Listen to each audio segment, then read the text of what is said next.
नमस्कार। आमी ज्योतिष सम्राट विनय शास्त्री। आशा करी ईश्वरेर कृपाय आपनारा भालोई आछेन। आज के आमार भिडियोर आलोच्य विषय बुधादित्य योग।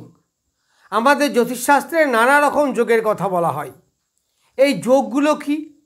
যোগ হচ্ছে দুই বা দুইয়ের অধিক যখন একে অপরের সঙ্গে সম্পর্ক স্থাপন করে, সেটা ক্ষেত্র বিনিময় হতে পারে, সেটা দৃষ্টির মাধ্যমে হতে পারে, সেটা নক্ষত্রের মাধ্যমে হতে পারে, যেভাবেই হোক না কেন যখন একটা গ্রহের সঙ্গে অপর গ্রহের সম্পর্ক হয় তখন যোগ তৈরি হয়।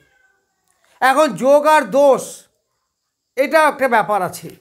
যখন দুই বা ততোধিক গ্রহের সমন্বয়ে অশুভ ইঙ্গিত করে তখন তাকে বলা হয় দোষ, আর যখন শুভত্ব ইঙ্গিত করে তখন তাকে বলা হয় যোগ। তো সেই রকমই একটা যোগ হচ্ছে বুধাদিত্য যোগ। যেমন গুরু শৈরী যোগ, জীব যোগ, এই রকমের একটা শুভ যোগ হচ্ছে এই বুধাদিত্য যোগ। বুধাদিত্য মানে কি? বুধাদিত্য মানে হচ্ছে বুধযুক্ত আদিত্য, অর্থাৎ আদিত্য বলতে রবি বা সূর্যদেব। এই সূর্যের সঙ্গে রবির বেশিরভাগ ক্ষেত্রেই দেখা যায় একই ঘরে আছে, বা কখনো কখনো পাশাপাশি ঘরে, হয় একটু আগে না হলে একটু পরে। তো আগে আর পরে যদি হয় তাহলে যোগ হচ্ছে না। ধরুন আপনার লগ্নে আছে রবি আর দ্বাদশে বুধ অথবা দ্বিতীয় বুধ, তাহলে যোগ হচ্ছে না। তবে একটা ঘরের বেশি কখনোই বুধ যেতে পারে না, তার একটা ঐতিহাসিক পৌরাণিক কাহিনী আছে। সেই তারামায়ের যে পৌরাণিক কাহিনী। তো যাই হোক, আমাদের আলোচ্য বিষয় রবি এবং বুধের যোগ, বুধের জন্মবৃত্তান্ত এ সমস্ত নয়। তাহলে রবি এবং বুধের যোগ কি দিতে পারে? প্রথমে বুঝবো যোগটা কি করে হয়। দেখুন, রবি হচ্ছে সর্বক্ষেত্রে টপ লিডার। যদি আমরা 10 জন থাকি তাদের মধ্যে একজন লিডার, সে হচ্ছে রবি। ধরা যায় একটা পঞ্চায়েত, এই পঞ্চায়েতের প্রধান হচ্ছে রবি, মিউনিসিপ্যালিটি চেয়ারম্যান হচ্ছে রবি।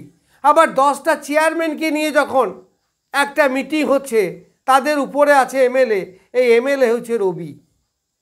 আবার 10টা এমএলএকে নিয়ে যখন একটা মিটিং হচ্ছে, টপে আছে মুখ্যমন্ত্রী, তাহলে এই মুখ্যমন্ত্রী হচ্ছে রবি। আবার সব মুখ্যমন্ত্রীকে নিয়ে যদি একটা মিটিং হয়, টপে থাকে প্রধানমন্ত্রী, তাহলে প্রধানমন্ত্রী রবি। তার মানে বুঝতে পারছে Rabi always top of the list, যে সবাইকে কন্ট্রোল করে। এই হচ্ছে রবি, তার পাওয়ার সব থেকে বেশি। সৌরজগতের দিকে তাকিয়ে দেখুন না, রবি হচ্ছে সর্বশক্তির উৎস, রবি হচ্ছে সব থেকে ক্ষমতাশালী, রবি সব গ্রহকে কন্ট্রোল করছে, এই কন্ট্রোলার হচ্ছে রবি। তাহলে আমাদের শরীরকে কন্ট্রোল করে তো ব্রেন, তাহলে ব্রেন নিশ্চয় রবি। ব্রেন আমাদের সব থেকে ভাইটাল পার্ট, সেটা হচ্ছে ব্রেন। তো এই ব্রেন হচ্ছে রবি। কিন্তু এই ব্রেনেরও দুটো ভাগ আছে। একটা কি? একটা যে স্ট্রাকচারাল অর্থাৎ গঠনগত অবস্থা, আর একটা হচ্ছে অ্যাক্টিভিটি অর্থাৎ কার্যকলাপ। তাহলে আগে ব্রেন গঠন হবে, তারপরে তো তার কার্যকলাপ। এই ব্রেন গঠন হয় কি দিয়ে? আমাদের স্নায়ু, কোষ, নিউরন, বিভিন্ন ধরনের ফ্লুইড, এই সব মিলে ব্রেনটা তৈরি হচ্ছে। এই যে নার্ভ, কোষ, ফ্লুইড, নিউরন, এইগুলোর কারক কিন্তু এই বুধ। তাহলে বুঝতে পারছেন যে ব্রেনটা তৈরি করার জন্য যারা তৈরি করলো তারা হচ্ছে বুধ, তারা সবাই বুধের অধীনে। তাহলে বুধ ব্রেনকে তৈরি করলো, এইবার ব্রেনকে চালনা করবে কে? সেটা হচ্ছে তার অ্যাক্টিভিটি লেভেল। এই অ্যাক্টিভিটি লেভেল অর্থাৎ চালনা করবে রবি। সিংহাসন তৈরি করলো অন্যজন, সিংহাসনে বসে শাসন করবে রবি। তাহলে বুঝতে পারছেন আমাদের ব্রেনের যে অবস্থা, এই অবস্থার জন্য দায়ী মূলত বা কন্ট্রোলার মূলত বুধ এবং রবি। তাহলে যেমনভাবে ব্রেনটা তৈরি হয়েছে তার উপরে ডিপেন্ড করবে তার কার্যকলাপ। এই জন্যে আমরা বলি কারো ব্রেন দারুণ সুন্দর, কেউ ব্যাপক ব্রেনি, কেউ অত ব্রেনি নয়। এইগুলো নির্ভর করছে কার উপরে? ওই যে স্ট্রাকচারাল বুধ আবার রবির উপরে। সুতরাং রবি যদি কারো রাশিচক্রে ভালো হয় তাহলে ব্রেনের অ্যাক্টিভিটিস লেভেল কী হবে? হাই হবে। বুধ যদি কারো রাশিচক্রে বলবান হয় তাহলে এই যে স্ট্রাকচার তৈরি করলো মিস্ত্রি, সে নিশ্চয়ই বলবান, ভালো হবে, স্ট্রাকচার ভালো হবে বুধের বলবত্তার উপরে। এইবার আমাদের বুধাদিত্য যোগ, এই বুধ এবং রবি যদি এক জায়গায় থাকে, একই ঘরে থাকে, তাহলে কীরকম হলো? না ব্রেন, কোষ, নিউরন, ফ্লুইড এবং কার্যকলাপ, পরিচালক সবাই একত্রিত হলে এক জায়গায় থাকলো, তাহলে নিশ্চয়ই তার বলবত্তা অনেক বাড়বে। তো এই যে দুই গ্রহের যোগ, এই দুই গ্রহের যোগকেই বলা হয় বুধাদিত্য যোগ। আদিত্য মানে তো রবি বা সূর্যদেব। এখন এই ব্রেন, তার স্ট্রাকচার, একটা বাড়ির স্ট্রাকচার যদি ভালো হয় তার লংজিভিটি বেশি হবে। তাই বুধ দেবে স্মৃতিশক্তি, কারণ স্ট্রাকচারটা তো ভালো। আর তাকে পরিচালনা করবে রবি। তাহলে স্মৃতিশক্তি এবং পরিচালক দুজনেই যদি বলবান হয় তারা ব্যাপক ব্রেনি হবে, নিঃসন্দেহে ব্রেনি হবে। আর যদি বুধ লড়বড়ে হলো কিন্তু রবি ভালো, তাহলে কী হবে? বাড়ির ভিত্তি তো ভালো নয়, তাহলে সে খুব প্রখর ব্রেনি হবে না। আবার যদি এমন হয় যে বুধ খুব ভালো কিন্তু রবি ভালো নয়, তাহলে তার স্মৃতিশক্তি থাকতেও অ্যাক্টিভিটি কাজে লাগলো না, তার ব্রেন কী হচ্ছে? ইউটিলাইজ হচ্ছে না।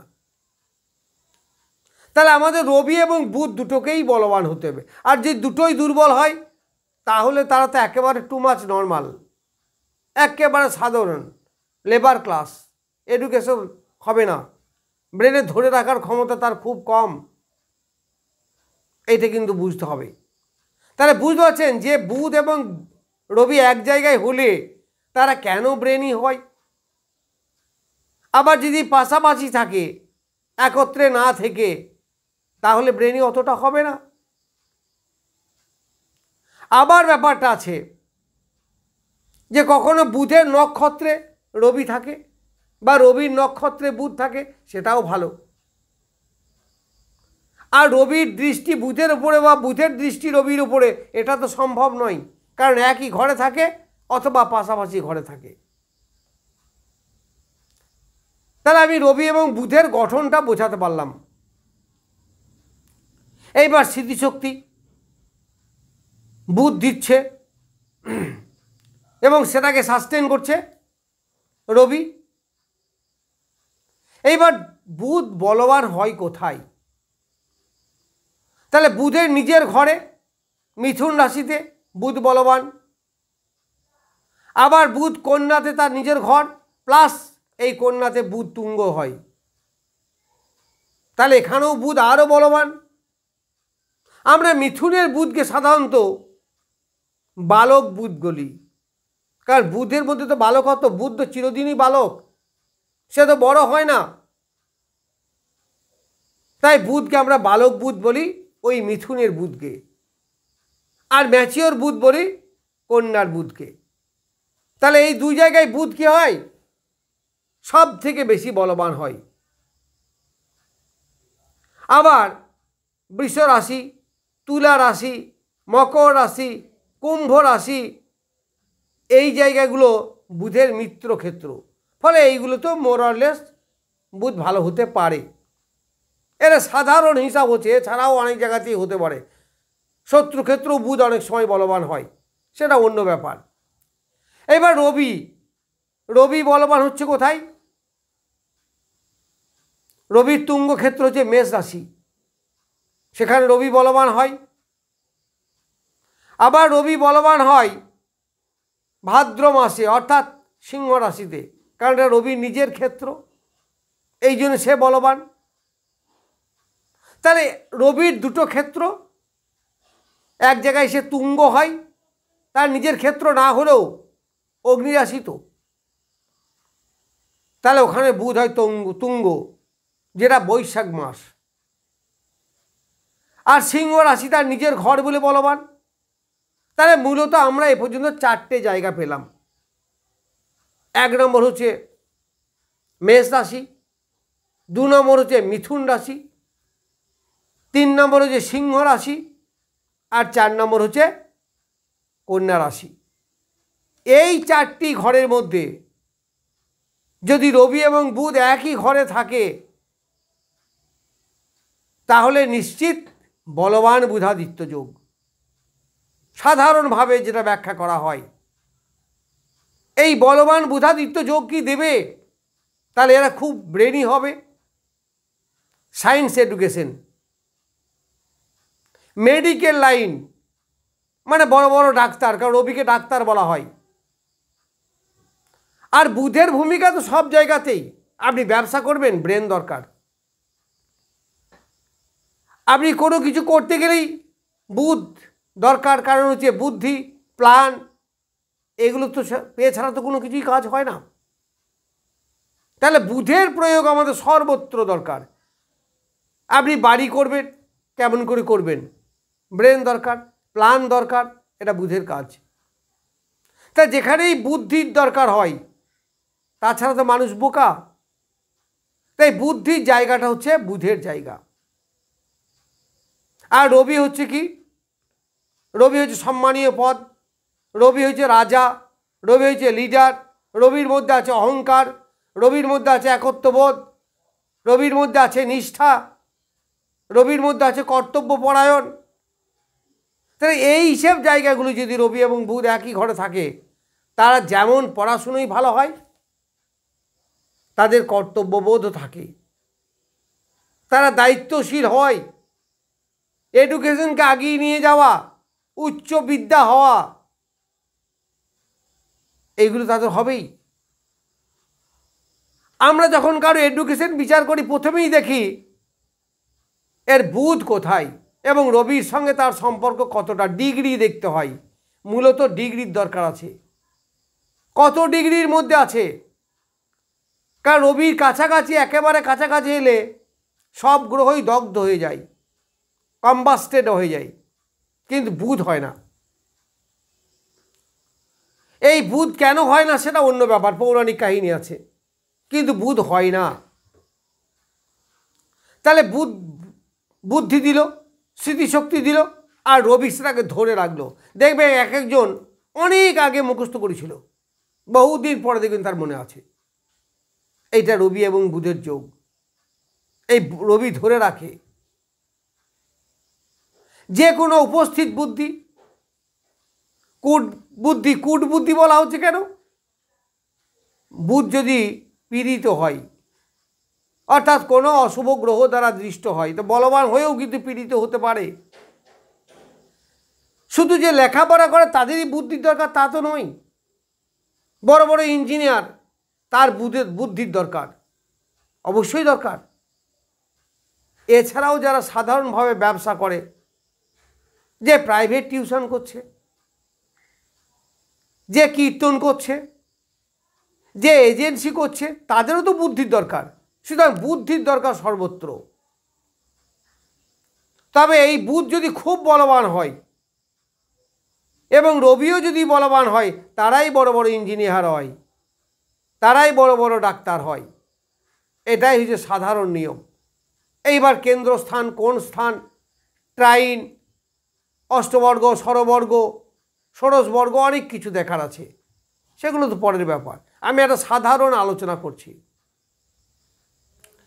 এই জায়গাগুলো ছাড়া যদি বুধ তুলা রাশি, বৃষ রাশি, মকর রাশি, কুম্ভ রাশি, এইখানে বুধ খুব বলবান হয়, কিন্তু ঠিক এই জায়গাগুলোতে রবি যে দুর্বল হয়,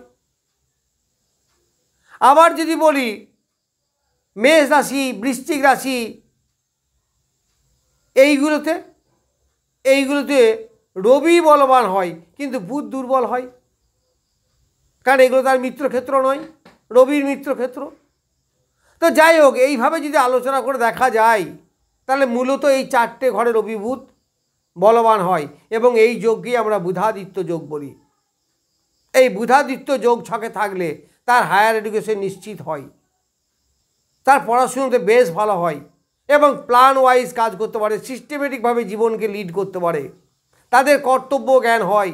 বাবা হিসাবে বা এরা যদি বস হয় কোনো অফিসের, তাহলে সবাইকে নিয়ে চলার একটা মানসিকতা এইগুলোও থাকে। যদি ব্যবসা করে, ভালো ব্যবহার করা কাস্টমারদের সঙ্গে, এই গুণগুলো থাকে। অর্থাৎ বুদ্ধিকে ঠিকভাবে ইউটিলাইজ করা, সদ্ব্যবহার করা, এইটা দেয় এই বুধাদিত্য যোগ। যাই হোক, আমি বুধাদিত্য যোগ সম্বন্ধে কিছু বললাম, আশা করি আপনাদের ভালো লাগবে। যাই হোক, আজ এই পর্যন্তই। নমস্কার।